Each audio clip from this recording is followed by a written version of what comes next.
30 parentes me olhavam em silêncio, enquanto meu tio segurava minha bolsa aberta, esperando encontrar algo que nunca coloquei lá. O ar da sala de jantar estava pesado, carregado de tensão e do perfume caro das mulheres da família. Eu permanecia de pé, as mãos tremendo levemente ao meu lado, enquanto Reinaldo vasculhava cada compartimento da minha bolsa preta de couro sintético. Os dedos dele se moviam com a precisão de quem estava absolutamente certo de que encontraria o que procurava.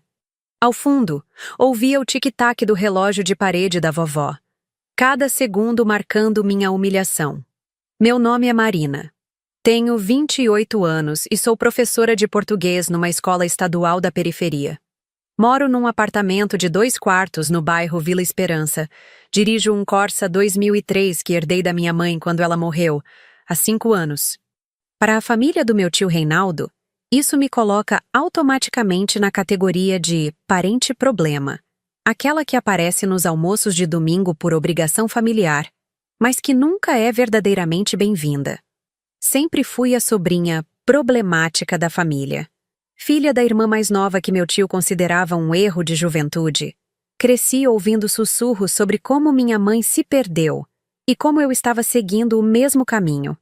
Mamãe teve coragem de sair de casa aos 18 anos, contra a vontade de todos, para casar com meu pai, um operário que ela conheceu numa festa da igreja. Para a família, aquilo foi uma traição às boas origens que eles tanto prezavam. Cresci sentindo o peso desse julgamento silencioso a cada reunião familiar. Meu tio Reinaldo, dono de 3 empresas, uma de materiais de construção, outra de equipamentos hospitalares e uma terceira de consultoria empresarial, sempre fez questão de deixar claro que eu era apenas tolerada naquele círculo dos bem-sucedidos. Ele morava numa mansão de 400 metros quadrados no Alphaville Premium, dirigia uma BMW do ano e suas filhas estudavam em colégios particulares caríssimos. Eu ouvia, calada, as histórias sobre as viagens para Orlando, os jantares nos melhores restaurantes da cidade, os presentes caros que ele dava para a esposa. Entre uma história e outra, sempre havia um comentário direcionado a mim. Marina deve saber como é difícil, né, filha? Você que vive com esse salário de professora. Ou então, imagina, Marina, você que entende dessas dificuldades da vida. Os comentários vinham disfarçados de preocupação, mas eu sabia que eram pequenas facadas destinadas a me lembrar do meu lugar na hierarquia familiar. Minha prima Camila, filha mais velha do Reinaldo, sempre reforçava essa dinâmica. Aos 32 anos, casada com um médico, morando num apartamento de 200 metros no melhor bairro da cidade, ela me olhava com uma mistura de pena e superioridade que me deixava com vontade de sair correndo daquelas reuniões. Hoje era o aniversário de 70 anos da vovó Alzira. Eu havia chegado pontualmente às 2 da tarde, trazendo João, meu namorado há 8 meses. João era um homem de poucas palavras, sempre muito observador, que trabalhava no governo, como eu costumava dizer para a família. Ele usava roupas simples, dirigia um Civic preto sem muitos luxos, e tinha esse jeito calmo de quem já viu muito da vida. A festa estava no auge quando meu tio decidiu buscar algo no carro. Voltou transtornado, o rosto vermelho de raiva, os olhos procurando alguém para culpar. "Meu relógio sumiu!" ele gritou, batendo a mão na mesa da sala de jantar. "O Rolex, que custou 40 mil reais, estava no porta-luvas. Sempre deixo lá quando saio do carro." O silêncio que se seguiu foi ensurdecedor. 30 pares de olhos se voltaram para ele, esperando uma explicação. Mas Reinaldo não estava procurando explicações. Estava procurando um culpado. E seus olhos se fixaram em mim. "Só pode ter sido ela", disse apontando o dedo na minha direção. "É a única aqui que precisa de dinheiro." Senti o sangue gelar nas minhas veias. Ao meu redor, os sussurros começaram. Minha prima Camila murmurou algo para o marido. Tia Solange balançou a cabeça com uma expressão de "Eu sabia que isso ia acontecer." Meus outros primos me olhavam com uma mistura de curiosidade e desconfiança. "Tio, como você pode dizer isso?" consegui falar, minha voz saindo mais fraca do que eu gostaria. Como posso? Ora, Marina, você é a única aqui que não tem condições? Todo mundo sabe das suas dificuldades. 40 mil reais para você deve ser uma fortuna. O comentário doeu mais do que eu esperava. Não pela quantia, que realmente era muito dinheiro para mim, mas pela forma como ele disse, como se minha condição financeira me tornasse automaticamente uma suspeita. Eu quero revistar sua bolsa, ele disse se aproximando de mim, na frente de todos. Reinaldo, isso é um absurdo! Protestou vovó Alzira da sua poltrona, mas a voz dela já não tinha a autoridade de antes. Não é absurdo, mãe. 40 mil reais não é brincadeira. Se ela não pegou, não tem problema nenhum em mostrar. Eu olhei ao redor procurando apoio, mas encontrei apenas olhares curiosos e alguns rostos constrangidos que desviavam quando eu tentava fazer contato visual. Até mesmo meus primos mais próximos pareciam acreditar na possibilidade de eu ter pego o relógio. Tudo bem, disse finalmente, pegando minha bolsa e estendendo para ele. Pode olhar. João, que havia permanecido calado ao meu lado durante toda a discussão, colocou a mão no meu ombro. Senti um pouco de força voltando para mim com aquele gesto simples. Reinaldo pegou minha bolsa como se estivesse manuseando uma evidência criminal. Abriu o fecho principal e começou a retirar cada item, colocando-o sobre a mesa da sala de jantar para que todos pudessem ver. Minha carteira de couro marrom, um presente que eu mesma havia me dado no último Natal, um estojo de maquiagem barata, algumas balas de hortelã, um bloco de notas onde eu anotava ideias para as aulas, canetas, lenços de papel, nada do que ele procurava. Reinaldo abriu todos os compartimentos menores, verificou cada bolso interno, até mesmo desapertou o fecho do bolso externo onde eu guardava o celular. Seus dedos se moviam com pressa, a frustração crescendo a cada segundo que passava sem encontrar o que procurava. Deve estar escondido em algum lugar, murmurou, mais para si mesmo do que para os outros. Tio, você já viu tudo que tinha na minha bolsa, falei, tentando manter a calma. O relógio não está aqui porque eu não peguei. Então onde está? Ele gritou, a voz ecoando pela casa. Ninguém mais precisa de dinheiro aqui, só você. A acusação pairou no ar como uma sentença. Olhei para minha família, pessoas que me conheciam desde que nasci, que sabiam do meu caráter, da minha honestidade. E vi dúvida nos olhos de muitos. Algumas pessoas desconfiavam realmente que eu poderia ter pego o relógio. Foi quando João se levantou. João se levantou devagar, o movimento chamando a atenção de todos na sala. Até aquele momento, ele havia permanecido praticamente invisível para minha família. Mais um namorado da Marina, que aparecia e provavelmente desapareceria em poucos meses, como eles certamente pensavam. Senhor Reinaldo, disse ele, a voz calma e controlada. O senhor está fazendo uma acusação muito séria sem nenhuma prova. Meu tio o olhou com desdém. E quem é você para me dar lição de moral? Mais um perdedor que a Marina arranjou? As palavras dele cortaram como uma lâmina. Durante os 8 meses que namorávamos, João nunca havia se envolvido nas dinâmicas familiares tensas. Ele chegava, cumprimentava todo mundo educadamente, participava dos almoços sem muito destaque e ia embora comigo. Eu sempre achei que ele simplesmente não se importava com as provocações do meu tio, mas agora percebia que talvez ele apenas estivesse observando. João, deixa pra lá, sussurrei, puxando-o pela manga da camisa. Não queria que a situação ficasse ainda pior. Mas ele não se sentou. Continuou de pé, os olhos fixos no meu tio, como se estivesse analisando cada palavra, cada gesto. Senta, rapaz, disse tio Reinaldo, com aquele tom condescendente que eu conhecia tão bem. Isso é assunto de família. Você não entende nossa dinâmica. A dinâmica da nossa família. Como se humilhar alguém publicamente fosse algo normal, algo aceitável dentro das relações familiares. Como se eu, por ser a mais pobre, merecesse ser tratada como suspeita automática de qualquer coisa que desse errado. Olhei ao redor da sala e vi rostos que me acompanhavam desde a infância. Tia Solange, irmã do meio, casada com um contador, sempre teve uma relação complicada comigo. Ela achava que minha mãe havia desperdiçado as oportunidades da família ao casar com um operário.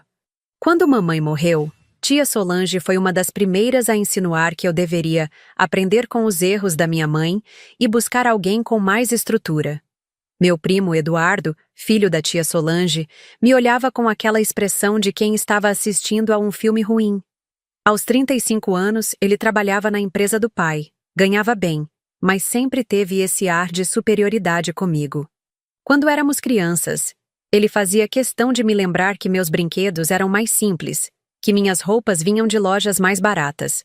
Prima Camila, a filha mais velha do tio Reinaldo, sussurrava algo no ouvido do marido, o médico Roberto. Ela sempre foi a perfeita da família, bonita, bem casada, morando no bairro certo, com os amigos certos. Comigo, mantinha uma cordialidade fria, como se eu fosse uma obrigação social que ela precisava suportar. E havia outros primos, tios mais distantes, agregados da família.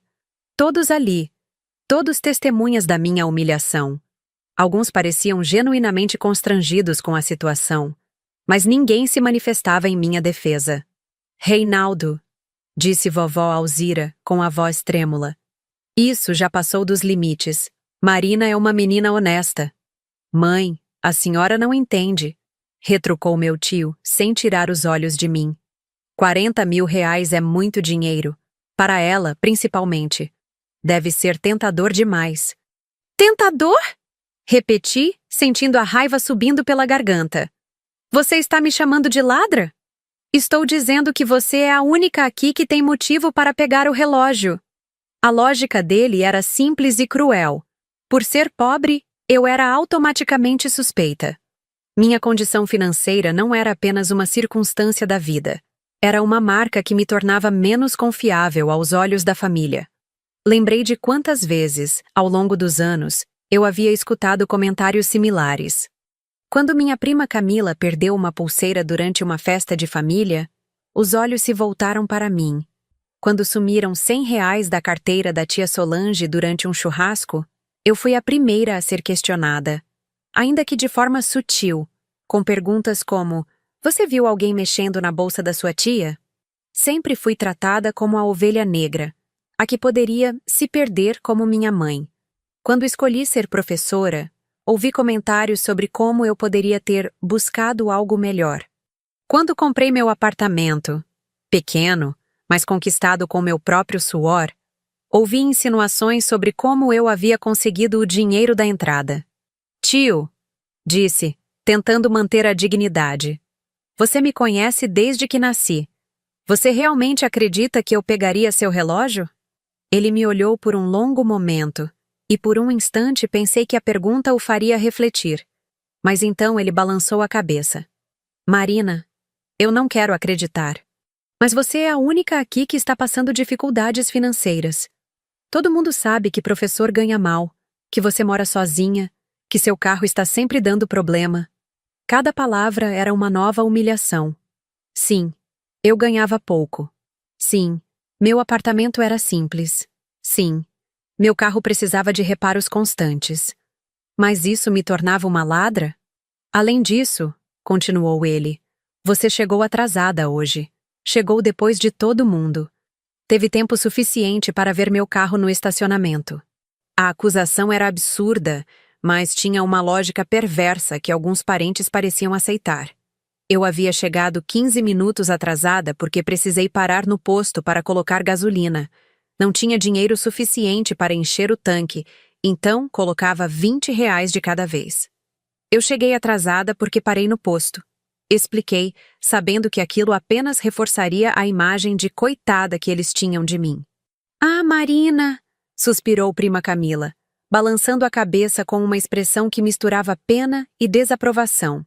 Você sempre tem uma explicação, não é? O comentário me pegou desprevenida. Camila raramente falava diretamente comigo durante as reuniões familiares. Geralmente se limitava a cumprimentos educados e conversas superficiais sobre o tempo ou o trânsito. Como assim? Perguntei. Nada, esquece. Ela respondeu. mas o tom deixava claro que não era nada. João continuava de pé ao meu lado, observando tudo em silêncio. Sua presença ali estava começando a incomodar meu tio, que não estava acostumado a ter suas decisões questionadas por estranhos. Olha, disse Reinaldo, se dirigindo a João. Não sei qual é o seu jogo com a Marina, mas aqui é assunto de família. Se você não gosta da forma como tratamos as coisas, pode sair. Eu não vou a lugar nenhum, respondeu João, com aquela calma que eu já conhecia bem. Não enquanto vocês estiverem acusando minha namorada de algo que ela não fez. Namorada? Riu tio Reinaldo. Rapaz, você mal conhece essa menina. Não sabe por quantas ela já passou. Igual a mãe. A referência à minha mãe foi a gota d'água. Meus olhos se encheram de lágrimas, mas eu me recusei a chorar na frente de todos eles. Mamãe havia morrido jovem demais, aos 52 anos, de câncer. Ela lutou durante 2 anos, e eu cuidei dela até o fim. Durante todo o período da doença, a família ofereceu mais críticas do que apoio real. Não fala da minha mãe, disse, a voz saindo rouca de emoção. Marina, você sabe que é verdade. Sua mãe sempre foi problemática, sempre tomou decisões ruins. E você está seguindo o mesmo caminho. As palavras dele ecoaram pela sala como um tiro. Olhei ao redor procurando alguém que discordasse. Alguém que defendesse a memória da minha mãe. Mas encontrei apenas silêncio e olhares desviados. Foi quando percebi que aquilo não era apenas sobre o relógio. Era sobre anos de ressentimento, sobre a forma como eles sempre me viram, sobre o lugar que eu ocupava naquela família. O relógio era apenas a desculpa para dizerem tudo o que sempre pensaram sobre mim. O silêncio que se seguiu ao comentário sobre minha mãe foi carregado de constrangimento, mas não da parte de quem eu esperava. As pessoas pareciam constrangidas por eu estar reagindo, não pelas palavras cruéis do meu tio, como se minha dor fosse o verdadeiro problema ali. Reinaldo, acho melhor a gente encerrar isso, disse primo Eduardo, olhando para o relógio no punho.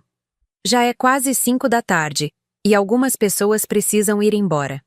Mas meu tio não estava pronto para encerrar.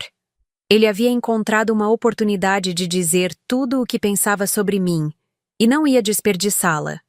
Não, Eduardo. Isso precisa ser resolvido hoje. Eu não vou dormir sabendo que 40 mil reais sumiram da minha família. Da sua família? Repeti, as palavras saindo antes que eu pudesse controlá-las. Eu não sou da família? Tio Reinaldo me olhou com uma expressão que misturava irritação e algo que parecia quase pena.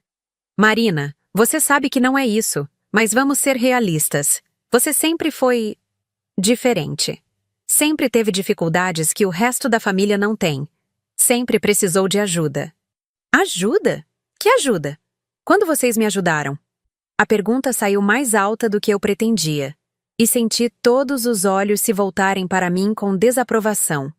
Na dinâmica da nossa família, questionar os mais velhos, principalmente o tio Reinaldo, era visto como desrespeito.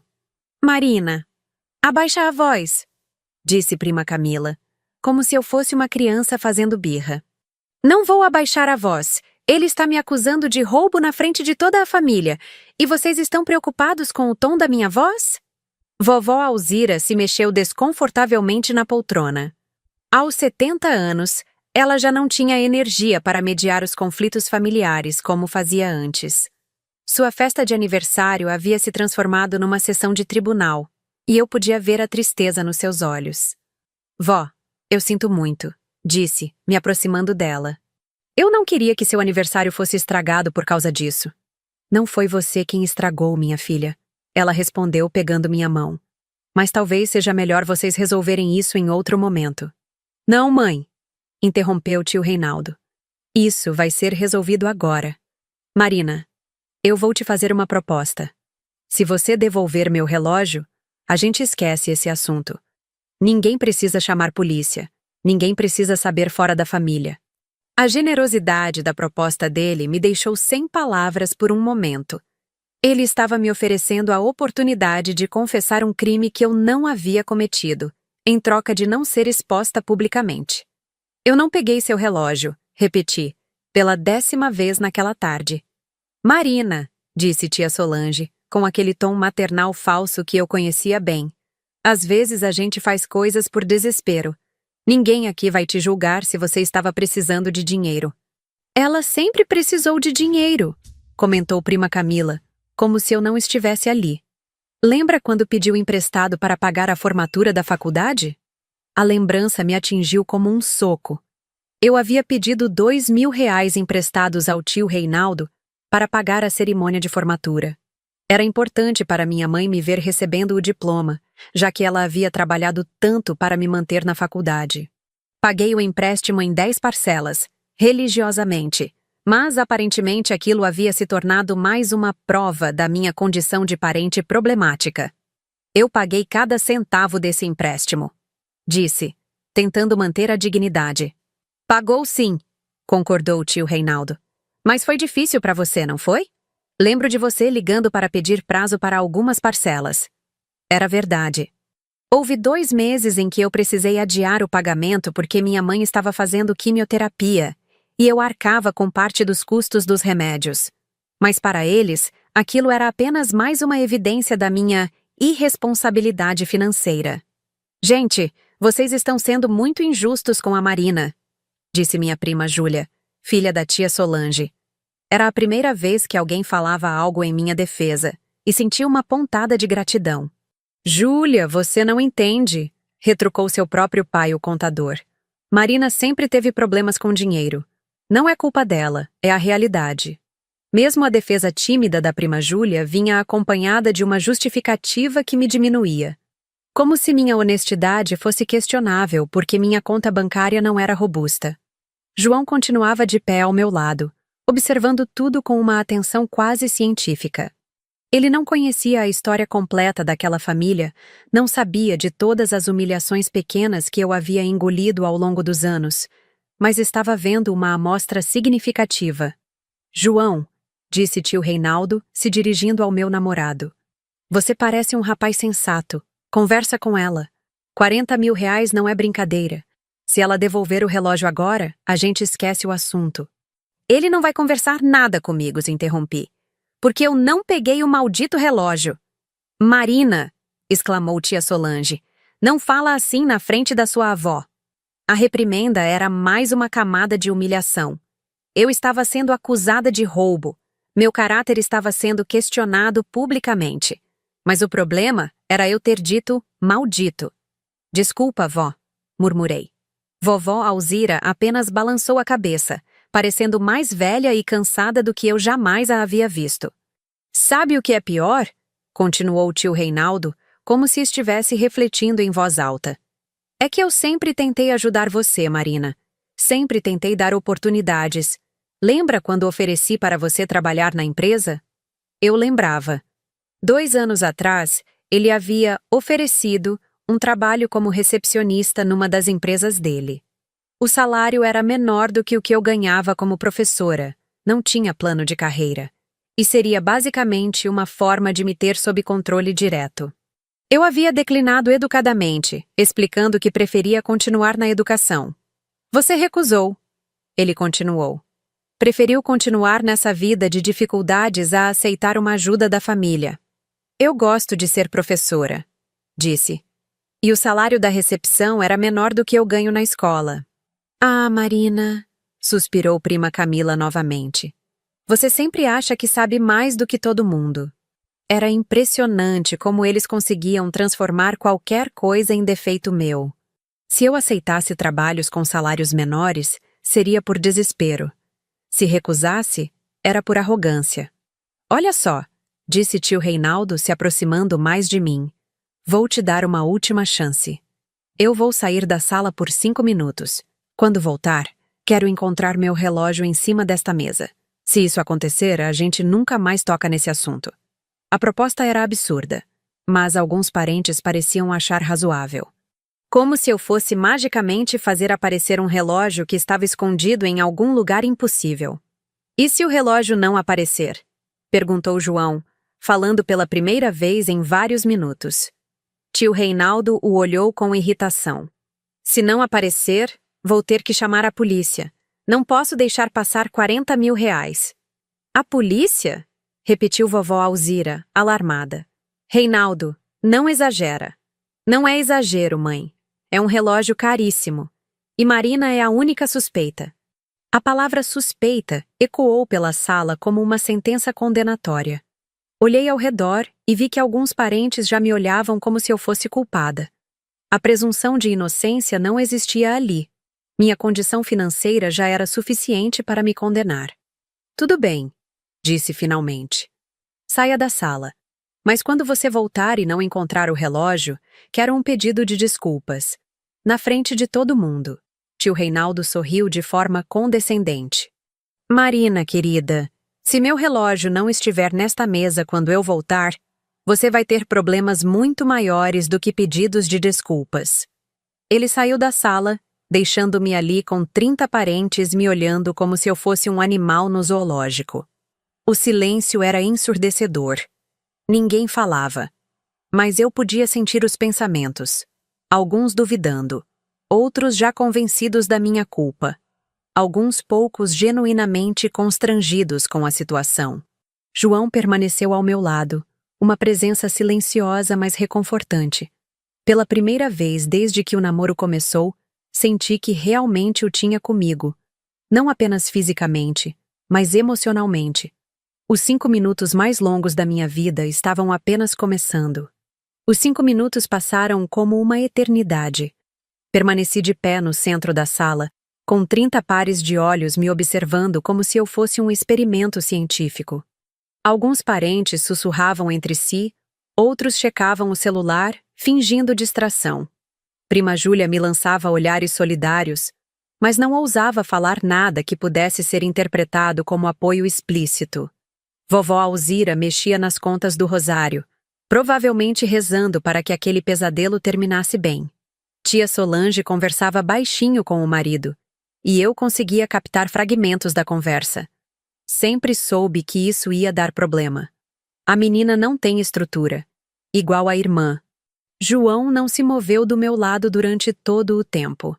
Ele permanecia em pé, observando cada pessoa na sala com uma atenção quase perturbadora. Quando eu tentava fazer contato visual com ele, buscando algum conforto, ele estava sempre olhando para outra pessoa, como se estivesse catalogando algo. Quando tio Reinaldo voltou para a sala, seus olhos foram direto para a mesa de jantar. Obviamente, não havia nenhum relógio lá.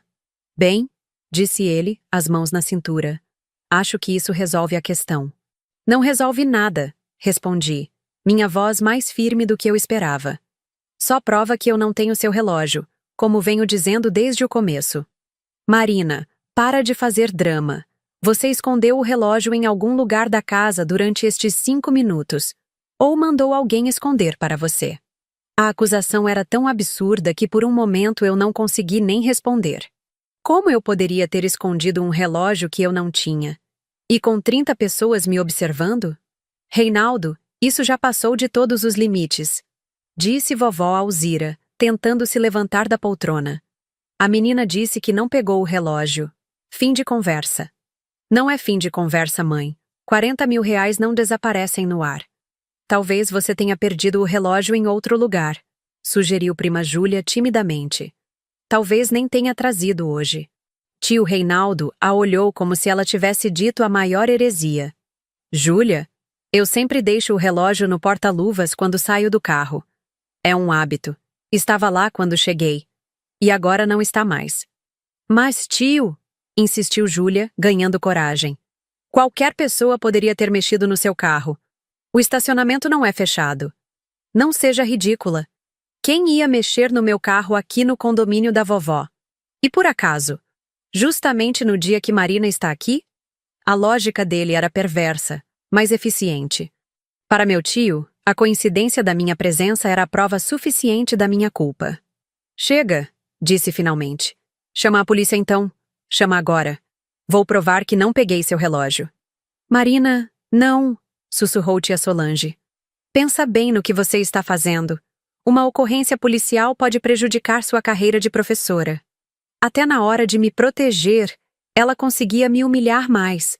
Como se a simples presença da polícia fosse suficiente para me incriminar. independentemente da verdade. Não vou prejudicar nada porque eu não fiz nada. Minha voz saiu mais alta do que eu pretendia. Não grita comigo, Marina, retrucou o tio Reinaldo. Respeita tua família. Família? As palavras saíram carregadas de amargura. Que família é essa que me acusa de roubo sem nenhuma prova? A prova é que você é a única aqui que precisa de dinheiro. E isso me torna automaticamente uma ladra? Torna você suspeita. A discussão estava se tornando cada vez mais acalorada, e eu sentia que estava perdendo o controle. Lágrimas de raiva começaram a se formar nos meus olhos, mas eu me recusei a chorar na frente deles. Foi então que João finalmente se manifestou. Senhor Reinaldo, disse ele, a voz calma cortando através da nossa discussão. Antes de chamar a polícia, posso fazer uma pergunta? Meu tio o olhou com irritação. Que pergunta?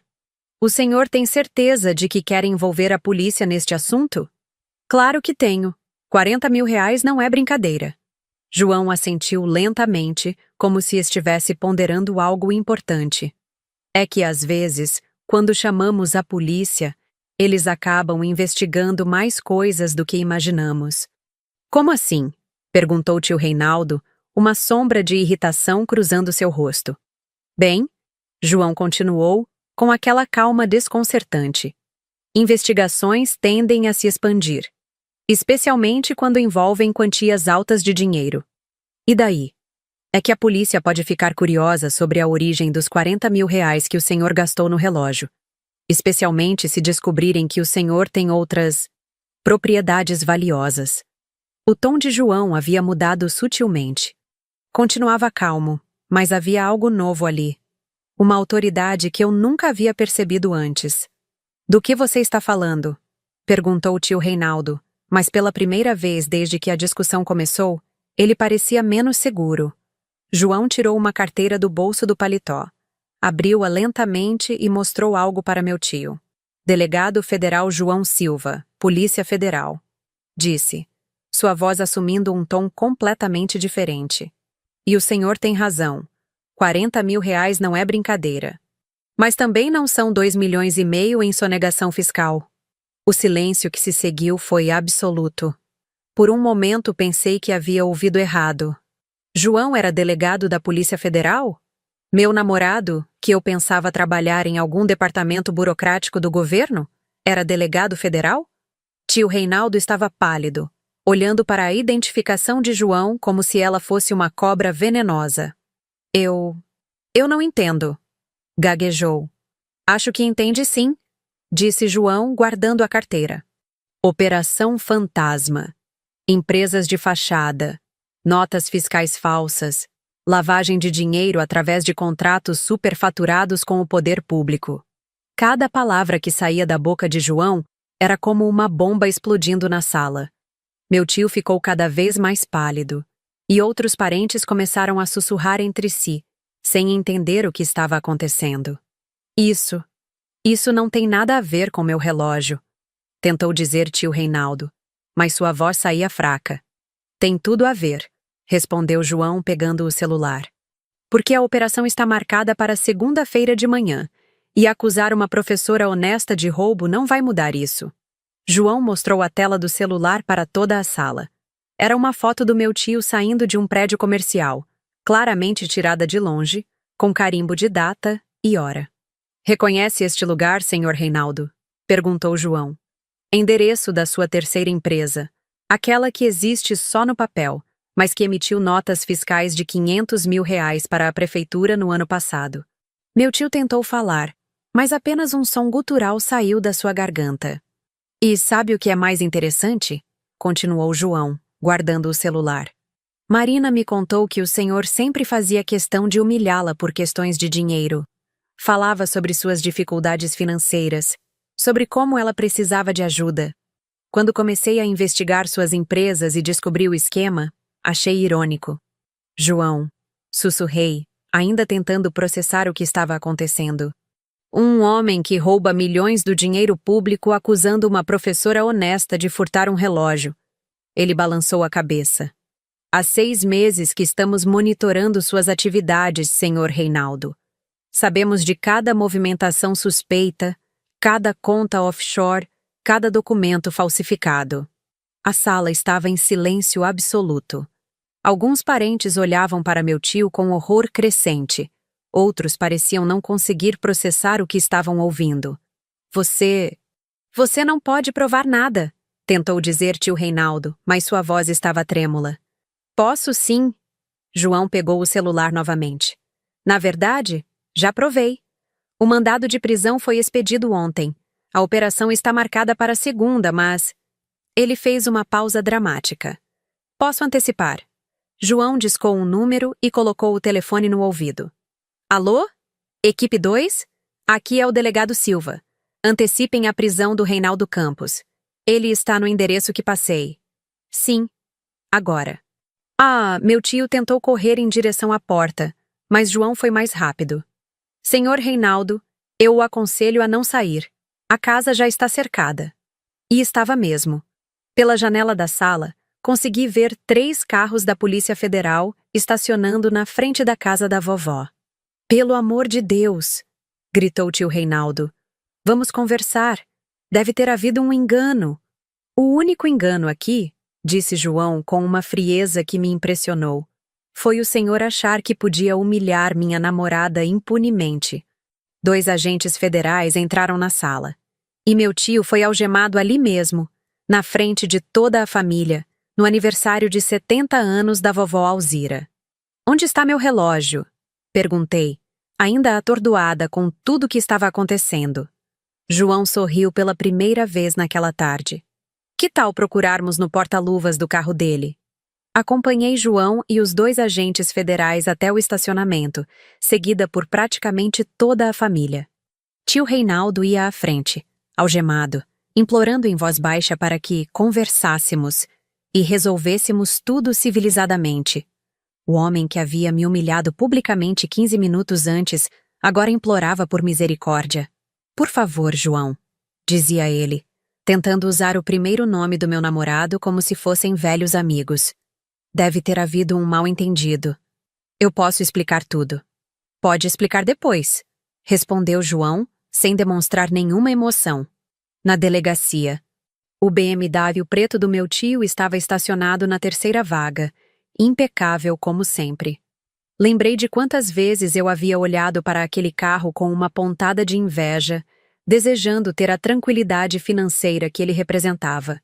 Agora, olhando para ele, sentia apenas nojo. Um dos agentes federais abriu a porta do motorista e se dirigiu ao porta-luvas. Com uma pequena alavanca, abriu o compartimento. E lá estava o Rolex dourado, exatamente onde meu tio sempre guardava. Interessante, comentou João, pegando o relógio e mostrando para todos. Parece que o relógio estava aqui o tempo todo. Tio Reinaldo olhou para o relógio como se estivesse vendo um fantasma. Mas eu procurei. Eu olhei no porta-luvas. Talvez tenha esquecido de olhar direito, disse João com uma ironia cortante. Acontece quando a pessoa está nervosa. Nervosa por quê? Perguntou prima Camila, que havia acompanhado o grupo até o estacionamento. Pela primeira vez desde que eu a conhecia, ela parecia genuinamente confusa e assustada. Sua prima pode explicar melhor, disse João, se dirigindo a mim. Marina, você gostaria de contar para sua família o que descobrimos sobre as atividades do seu tio? Olhei para os rostos ao meu redor. A mesma família que 15 minutos antes me olhava com suspeita e desprezo, agora me encarava com curiosidade e um começo de compreensão sobre o que realmente estava acontecendo. Tio Reinaldo tem empresas fantasmas, comecei, minha voz ganhando força a cada palavra. Ele rouba dinheiro público há anos, milhões de reais. Isso é mentira, gritou ele, se debatendo contra as algemas. Eu construí meu patrimônio com trabalho honesto. Trabalho honesto? Repetiu João, tirando alguns papéis do bolso. Vamos ver. Construtora Campos Litada. Empresa criada em 2020, com um funcionário, sua esposa. Faturamento de 2,5 milhões em contratos com a prefeitura. Serviços nunca executados. cada revelação era como um soco no estômago da família. Prima Camila estava pálida, olhando para o pai como se não o reconhecesse. E a Equipamentos Hospitalares Campos, continuou João consultando os papéis. Vendeu aparelhos superfaturados para o Hospital Municipal. Aparelhos que custavam 50 mil e foram vendidos por 200 mil cada um. Pai, sussurrou Camila, a voz mal saindo da garganta. Filha, não acredita neles. É tudo armação, tentou dizer tio Reinaldo, mas sua voz não tinha mais nenhuma autoridade. Armação? João mostrou outro documento. Estas são as transferências bancárias, contas em paraísos fiscais. 3.200.000 reais desviados nos últimos 2 anos. O número ecoou no silêncio do estacionamento como uma bomba. 3.200.000 reais. O homem que me humilhava por ganhar salário de professora havia roubado uma fortuna do dinheiro público. E sabe o que é mais revoltante? Continuei sentindo uma raiva que vinha de anos de humilhação. Enquanto ele roubava milhões, ficava me chamando de coitada porque meu carro é velho. Me tratava como se eu fosse menos honesta porque ganho pouco. Marina, tentou dizer tia Solange, mas eu a interrompi. Não, tia. Agora vocês vão me escutar. Vocês passaram anos me tratando como a ovelha negra da família. Me humilhando, questionando meu caráter, insinuando que eu não prestava porque não tinha dinheiro, e o tempo todo, o homem que vocês respeitavam era um criminoso. Prima Camila começou a chorar. Não de tristeza, mas do choque de descobrir que toda a vida de luxo que ela conhecia era construída sobre roubo. Pai, diz que não é verdade, implorou ela. Tio Reinaldo a olhou por um longo momento e viu o exato instante em que ele percebeu que não havia mais como negar. Filha, disse ele, a voz quebrada, eu fiz isso por vocês, para dar uma vida melhor para a família. Roubando, gritou Camila. Você construiu nossa vida roubando? Todo mundo faz isso. Todos os empresários fazem isso. Nem todos, disse João calmamente. Há muitos empresários honestos. E há muitas pessoas que ganham pouco, como Marina, mas que nunca roubariam 1 centavo sequer. A comparação doeu nele. Vi no rosto do meu tio o momento em que ele compreendeu a ironia completa da situação. Ele, que sempre me viu como inferior, havia se revelado infinitamente menor do que eu em termos de caráter. E vocês? Perguntei, me virando para o resto da família. Vocês que sempre me olharam com pena, que sempre insinuaram que eu precisava melhorar de vida? O que tem a dizer agora? Primo Eduardo olhava para o chão, incapaz de fazer contato visual. Tia Solange brincava nervosamente com a bolsa. Outros parentes sussurravam entre si, como se tentassem processar como havia sido possível não perceberem nada. Marina, disse prima Júlia, se aproximando. Eu sempre soube que você era honesta. Sempre defendi você. Defendeu? Ri sem humor. Júlia, você ficou calada durante toda a humilhação. Todos vocês ficaram. Nós não sabíamos, tentou dizer primo Eduardo. Não sabiam de quê? Que ele era criminoso ou que eu era honesta? Porque uma coisa vocês deveriam saber há muito tempo. Vovó Alzira havia sido ajudada até o estacionamento por uma das netas mais novas. Aos 70 anos, ela observava o filho sendo levado pela Polícia Federal com uma expressão de tristeza profunda. Vó, disse, me aproximando dela, eu sinto muito que seu aniversário tenha terminado assim. Minha filha, ela pegou minha mão com as suas, trêmulas de idade. Eu sempre soube que você era uma menina de bem. Sempre soube. Então por que nunca disse nada quando ele me humilhava? Ela suspirou, parecendo carregar o peso dos anos. Porque às vezes, Marina, a gente fica com medo de falar a verdade. Fica com medo de quebrar a paz da família. Que paz, vó? Nunca houve paz para mim nesta família. Ela assentiu lentamente, como se finalmente compreendesse o quanto eu havia sofrido em silêncio. João, disse um dos agentes federais. Precisamos levar o Reinaldo agora. O advogado dele pode encontrá-lo na delegacia. E meu tio foi colocado no banco de trás de um dos carros da Polícia Federal. Antes de a porta se fechar, ele me olhou através da janela. Marina, gritou. Pelo amor de Deus, fala com ele. Vocês podem resolver isso. Cheguei mais perto do carro e me abaixei para ficar na altura da janela. Resolver o quê, tio? Você me acusou de roubo na frente de toda a família. Questionou meu caráter, humilhou minha memória da minha mãe, me tratou como lixo. E agora quer que eu te ajude? Marina, por favor, pensa na família, pensa na Camila, nos seus primos. Agora você se lembra da família? Quando estava roubando milhões, você estava pensando na família? Eu fiz isso por eles. Você fez isso por você. E sabe de uma coisa? Pela primeira vez na minha vida, eu me sinto orgulhosa de ser a parente pobre desta família. Porque pelo menos eu durmo com a consciência limpa. O carro arrancou, levando o tio Reinaldo para um destino muito diferente da mansão no Alphaville Premium, onde ele achava que voltaria naquela noite. Fiquei ali parada no estacionamento, observando o carro se afastar, com toda a minha família ao redor em silêncio chocado. Pela primeira vez em anos, senti que podia respirar livremente naquele ambiente. 6 meses depois, recebi a ligação do advogado informando que a indenização por danos morais havia sido depositada. 50 mil reais por ter meu caráter questionado publicamente, por ter sido humilhada na frente da família, por ter sido acusada de um crime que nunca cometi. Olhei para o extrato bancário 3 vezes antes de acreditar no valor. Era mais dinheiro do que eu havia visto junto na minha conta em toda a vida. Ironicamente, aqueles 50 mil reais me deixavam numa situação financeira melhor do que a maioria dos meus parentes que sempre me olharam com pena. Tio Reinaldo perdeu tudo na operação da Polícia Federal.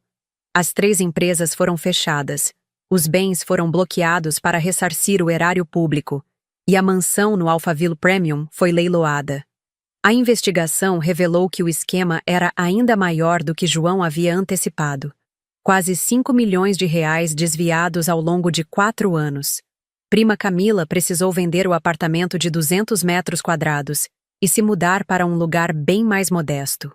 O marido médico, que sempre a apoiara no estilo de vida luxuoso, pediu a separação quando descobriu que parte do dinheiro da família vinha de atividades criminosas.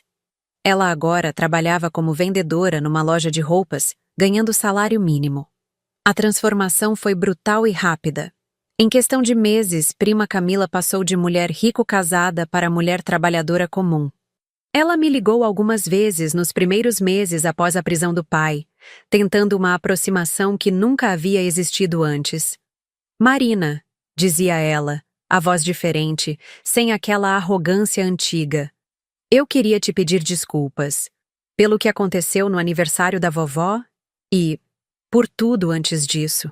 Eu ouvia em silêncio. As desculpas eram sinceras, mas tardias demais.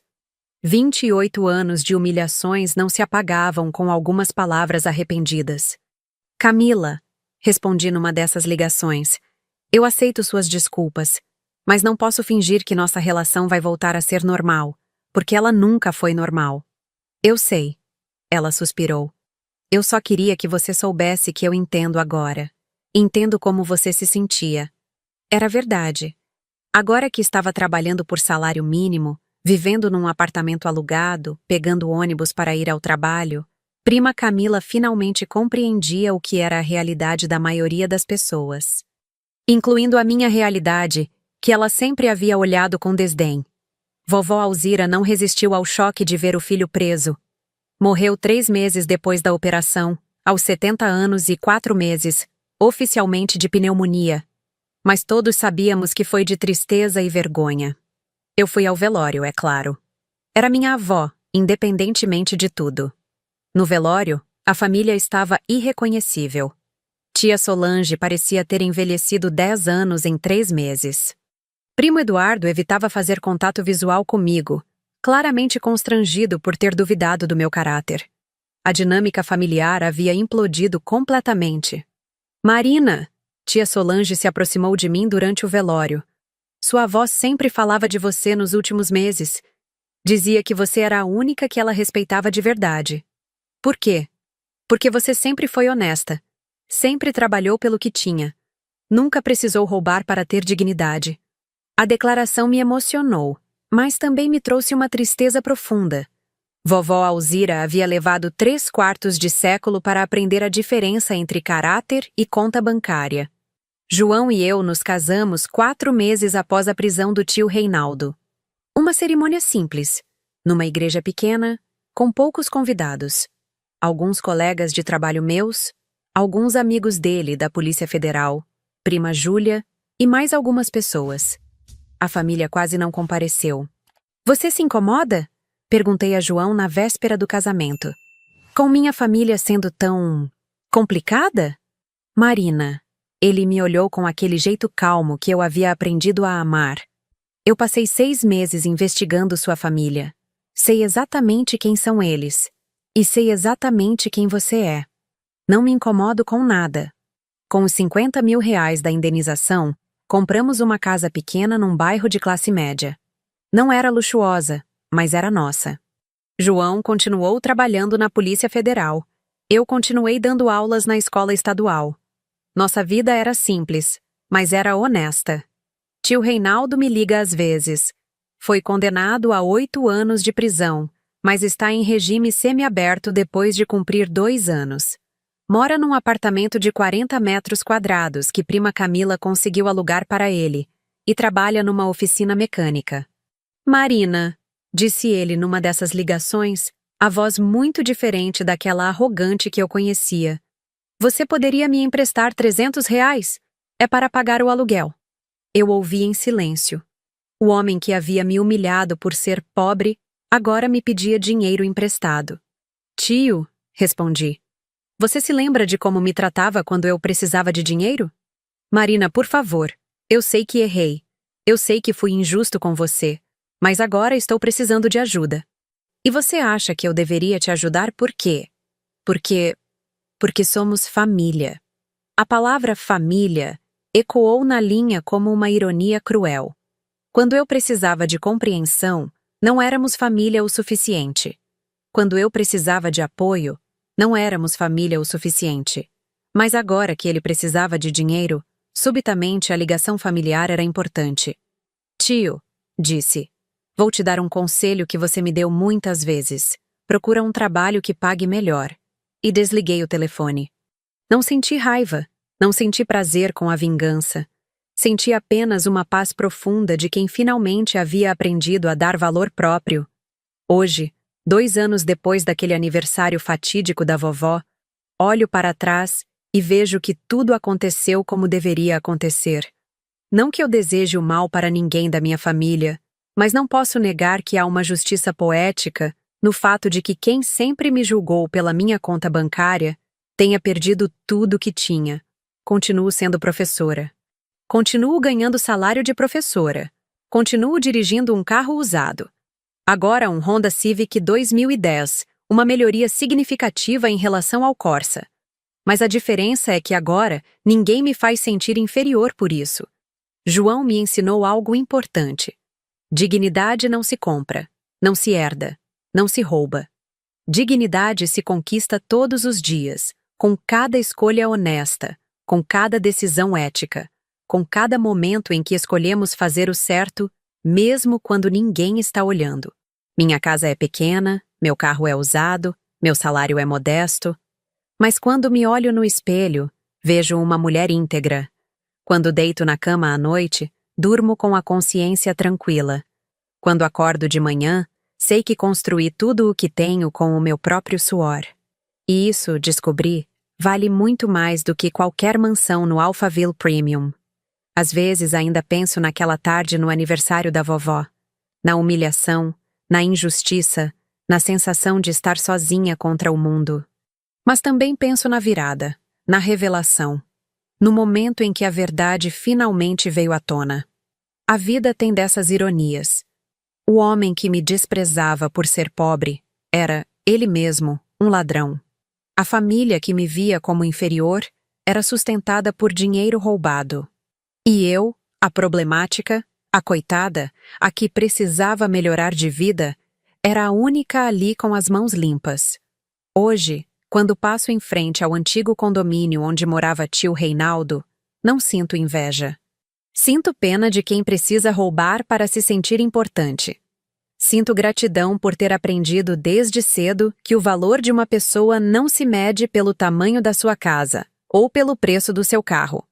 E, principalmente, sinto orgulho. Orgulho de ter permanecido íntegra quando seria mais fácil tomar atalhos desonestos.